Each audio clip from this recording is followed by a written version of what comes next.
안녕하세요. 떼알지기입니다. 저는 이 식물과 토양을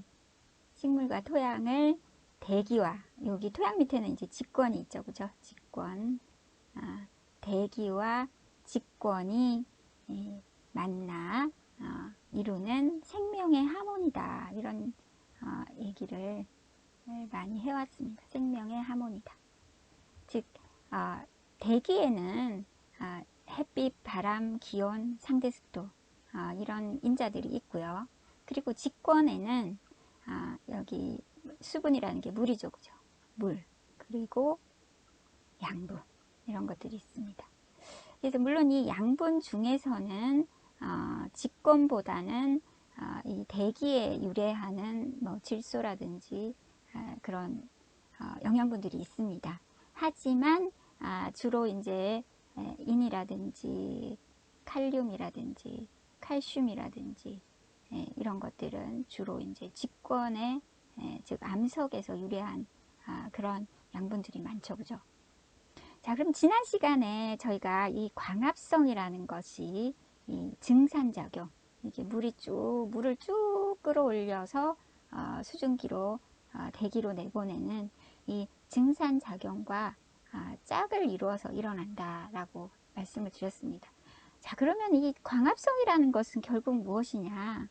결국은 우리의 그 식량 생산이죠, 그죠? 식량 생산.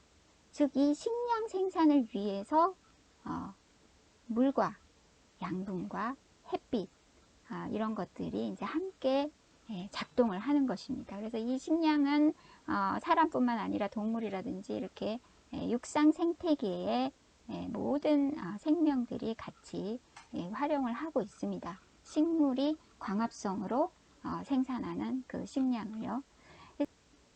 자, 그러면은 어떻게 우리가 이 양들을 좀 알 수가 있을까? 우리가 식물 최대 물 사용량은 우리가 기준 증발산량이라고 있습니다. 이 기준 증발산량은 기준 작물을 주로 잔디로 해서 하나의 이제 약속을 한 거죠, 그죠? 이 기준 증발산량의 의미는 대기에서 요구하는 물량의 어떤 기준을 잡기 위해서 만들어낸 그런 것입니다. 그래서 이 기준 증발산량은 햇빛과 바람과 기온, 상대습도 이러한 기상인자들을 넣으면 그것을 이제 어떤 수식을 이용해서 우리가 추정할 수가 있습니다. 그래서 이 기준 증발산량은 기준 작물 잔디를 이용한 것이고요. 그러면 이제 우리가 뭐 다양한 뭐 콩이라든지 벼라든지 다양한 작물들이 있습니다. 그럴 때는 그 작물이 이용하는 그 식물이 이용하는 물량의 경우에는 기준 작물 대비, 그러니까 기준 증발산량 대비해서 작물 개수를 이제 곱해 가지고 그것을 구할 수가 있습니다. 그럼 이 양은 과연 뭐에 좌우가 되느냐? 지난 시간에도 말씀드렸지만 이 광합성, 이 녹색 잎의 좌우가 되기 때문에 결국은 녹색 잎의 양, 생체량과 거의 비례합니다. 그러면 우리가 이것이 이제 그 식량 생산을 위한 것이라면 목표 수량과 연결이 되겠죠, 그죠? 연결이 됩니다. 자, 그럼 이 목표 수량이 어떨 때 목표 수량이 낮고 어떨 때 높을까요? 그렇죠. 양분의 양에 의해서 주로 목표 수량은 결정이 됩니다. 즉 질소라든지 이런 양분이 적은 척박한 땅에서는 식물이 크게 자라지 않죠. 만약에 질소의 양이 많다면 엄청나게 크게 또 자라고 뭐 그런 식으로 양분의 양에 따라서 생체량의 그 크고 작음이 이제 달라지게 되죠. 자, 그리고 그러면은 우리가 사용 가능한 물량은 어떻게 될까요? 사용 가능한 물량은 토양 유효 수분량. 그렇죠. 이 토양에 있는 유효 수분량.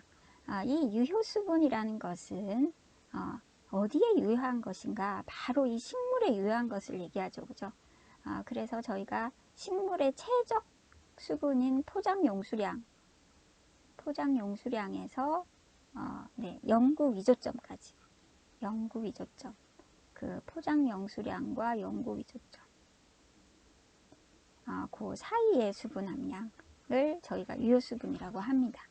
자, 이 유효수분에 대해서는 나중에 이제 쭉 말씀을 또 드릴 기회가 많을 것입니다.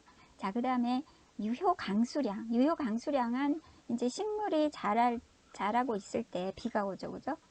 비가 온 그 비중에 토양에 흡수된 강수. 자, 토양에 흡수된 것이 왜 중요하냐면요. 자, 물을 흡수하는 것은 바로 이 뿌리입니다. 뿌리. 자, 그래서 뿌리 근처에 있는 물을 흡수를 하죠, 그죠? 뿌리 근처에 있는 토양 수분을 흡수하는 것입니다. 만약에 비가 왔는데 막 이렇게 토양에 흡수되지 않고 밖으로 유출이 돼 버린다면 이 비는 식물이 사용 가능하지 않습니다. 그렇죠, 그죠?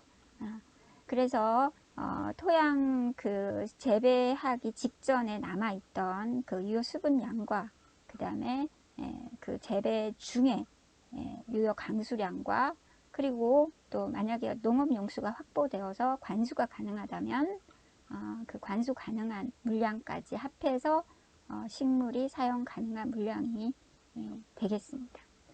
자, 그러면 어떨 때 우리가 안전하게 식량을 생산할 수 있느냐?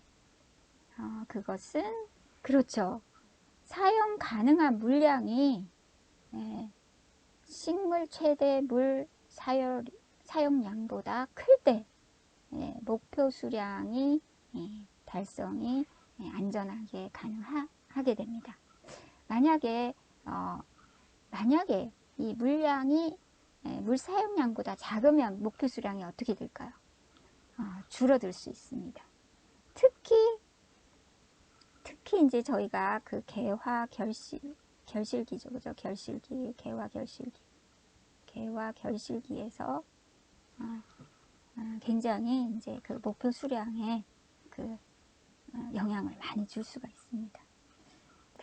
그리고 또 한 가지를 우리가 생각할 수가 있습니다. 만약에 계속 날이 흐리고 이런 증발산이 잘 일어나지 않는 환경이 계속이 된다. 그러면 어떨까요? 증발산이 일어나지 않는다는 것은 광합성 또한 일어나기 쉽지 않은 그런 조건이다. 이렇게 볼 수가 있습니다. 그럴 때는 또 목표 수량이 원래 계획했던 그런 목표 수량보다 또 낮아질 수가 있겠죠. 그죠? 그래서 제가 처음에 말씀드렸듯이 토양과 식물, 저희가 이제 토양과 식물을 같이 엮을 수밖에 없는 것이 이 토양은 식물의 지하부가 사는 공간입니다. 즉 이 토양만 있는 게 아니라 토양은 뿌리와 엮여서 함께 있습니다. 그래서 이 토양과 식물은 저는 이제 함께 생각을 해줘야 된다, 이렇게 생각을 하고 있습니다. 즉 그래서 대기와 직권이 만나 이루는 이 생명의 하모니가 정말 잘 이루어지려면 대기의 어떤 물 요구량도 이제 적당한 것이 좋겠죠, 그죠? 너무 세면 또 안 되고 너무 약해도 광합성이 줄어들기 때문에 또 안 되겠죠, 그죠?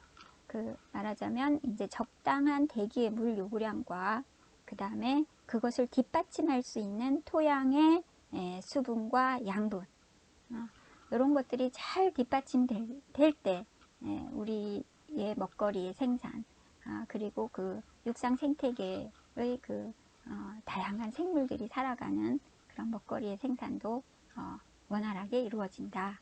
이렇게 말씀드릴 수 있습니다. 네, 이번에는 전체적으로 어떻게 식량 생산이 물과 양분과 연결이 되어 있는지를 말씀드렸습니다. 제 영상이 좋았다면 구독과 좋아요 꾹꾹 부탁드립니다.